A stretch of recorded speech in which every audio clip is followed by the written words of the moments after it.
মামাআর্থের ubtan face wash. আমি নিশ্চিত তোমাদের মধ্যে অনেকেই এই ফেস ওয়াশটার সম্পর্কে শুনেছ। তার কারণ এটা দাবি করে যে এই ফেস ওয়াশ তোমার ত্বককে উজ্জ্বল ও ফর্সা করতে সাহায্য করে। তার কারণ এটা তোমার ত্বকের উপর থেকে সানট্যান দূর করে। কিন্তু এই দাবি কতটা সত্যি? এই ফেস ওয়াশটা কি সত্যিই কাজ করে? এই ফেস ওয়াশের ভালো দিকটা জানার পাশাপাশি আমরা এটার খারাপ দিকটা সম্পর্কেও জানবো। সবাই এটা ব্যবহার করতে পারবে না, কারা পারবে না সেটা নিয়েও এই ভিডিওর মাধ্যমে আমরা আলোচনা করব। তাই ভিডিওটাকে একদমই স্কিপ না করে পুরোটা দেখো। ভিডিও শুরু করার প্রথমে আমি বলতে চাই তোমরা এই চ্যানেলটাকে অবশ্যই সাবস্ক্রাইব করে রেখো, কারণ তোমাদের চুল ও ত্বক সম্বন্ধীয় বিভিন্ন বিষয়ে এবং বিভিন্ন বিউটি প্রোডাক্টসের ওপর এই চ্যানেলে ভিডিও আসে এবং আসতেও থাকবে। ভিডিওর প্রথমে আমরা দেখব এই ফেস ওয়াশের মধ্যে ভালো উপাদান কি কি আছে, যেটা নিয়ে প্রায় সবাই তোমাদের বলছে।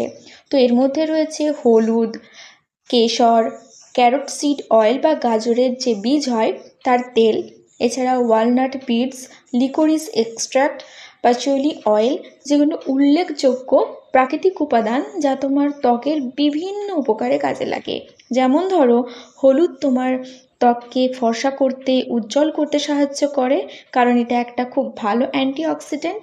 এছাড়া ক্যারট সিড অয়েল কি করে, তোমার ত্বকের যে উপরিভাগের স্তর যেটা নিস্তেজ হয়ে পড়েছে সেটাকে সরিয়ে নতুন স্তর আনতে সাহায্য করে। এছাড়া কেশর যে তোমার ত্বককে ফর্সা করে, উজ্জ্বল করে, অর্থাৎ স্কিন লাইটনিং করে, এটা তোমাদের সবার জানা। এছাড়া লিকোরিস এক্সট্র্যাক্ট আছে যেটা সান ড্যামেজ থেকে স্কিনকে রক্ষা করে, এবং এর মধ্যে যেহেতু ওয়ালনাট বিডস আছে তাই জন্য এই ফেস ওয়াশটা যখন তোমরা ইউজ করবে তো হালকা স্ক্রাবিং এফেক্ট এটা দেয়। কিন্তু এরপর আমরা এর উপাদান তালিকাটা যখন দেখব তখন আমরা দেখতে পাবো এর মধ্যে এই প্রাকৃতিক উপাদানের পাশাপাশি বেশ কিছু আর্টিফিশিয়াল কেমিক্যালও রয়েছে। হ্যাঁ, এটা অবশ্যই সত্যি যে সব কেমিক্যাল কখনোই খারাপ হয় না। আমাদের দেখতে হবে কোন কেমিক্যালগুলো আমাদের জন্য ভালো এবং কোনটা খারাপ।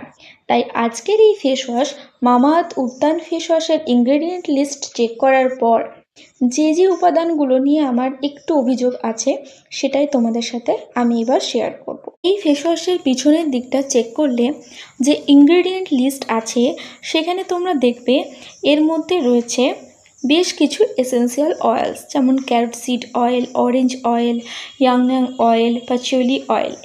এক্ষেত্রে বলা দরকার যে অনেকের কিন্তু প্রাকৃতিক যে অয়েল রয়েছে সেগুলোর প্রতি অ্যালার্জি থাকে। তো যাদের এসেন্সিয়াল বিভিন্ন অয়েলস বা যে কোনো অয়েলসে অ্যালার্জি আছে তাদের জন্য কিন্তু এই ফেস ওয়াশটা নয়। এছাড়াও এটার মধ্যে রয়েছে পটাশিয়াম হাইড্রক্সাইড, সোডিয়াম হাইড্রক্সাইড, যেগুলো হচ্ছে ক্ষার, যেগুলো আমাদের স্কিনের জন্য আদৌ ভালো নয়। এছাড়া এটাতে লেখা আছে যে অ্যালার্জেন ফ্রি ফ্রেগরেন্স আছে। তবুও আমি বলবো যাদের স্কিন খুব বেশি সেন্সিটিভ তারা এটাকে এড়িয়ে চলো। তার কারণ আমার স্কিনও সেন্সিটিভ এবং আমি এটাকে ব্যবহার করেছি। 3-4 বার ইউজ করার পর কিন্তু আমার স্কিনে হালকা একটা জ্বলা জ্বলা ভাব হয়েছিল। তো যাদের স্কিন ড্রাই কিংবা খুব বেশি সেন্সিটিভ তারা কিন্তু এটাকে একটু এড়িয়ে চলায় আমার মতে ভালো হবে। কিন্তু যাদের স্কিন খুব বেশি অয়েলি কিংবা নর্মাল, যাদের খুব বেশি স্কিন সেন্সিটিভ নয়, তারা এটা নির্দ্বিধায় ইউজ করতে পারো, খুব বেশি সমস্যা হবে না। এখন তোমরা যদি এই ফেস ওয়াশের সামনের দিকটা লক্ষ্য করো, এখানে স্পষ্টভাবে লেখা আছে এতে রয়েছে টার্মারিক এবং স্যাফরন। এছাড়া এটা ট্যান রিমুভ করতে সাহায্য করে, এবং সবথেকে গুরুত্বপূর্ণ এটাতে কোনো প্যারাবেন এবং সালফেট নেই, এবং এটা হাইপো অ্যালার্জেনিক, অর্থাৎ এটা ইউজ করলে অ্যালার্জি হওয়ার সম্ভাবনা খুব কম। এছাড়া এটা সব ধরনের স্কিন টাইপের জন্য। ভিডিও শেষে একটাই কথা বলবো, যে কোনো প্রোডাক্ট, সেটা ফেস ওয়াশ হোক কিংবা ময়শ্চারাইজার কিংবা সিরাম, কেনার আগে তোমাদের অবশ্যই এটা জেনে নেওয়া দরকার সেই প্রোডাক্টটা তোমার জন্য ভালো হবে কি না। হতে পারে সেটা অন্য কারোর কাজে দিয়েছে কিন্তু সেটা তোমার কাজে নাও দিতে পারে।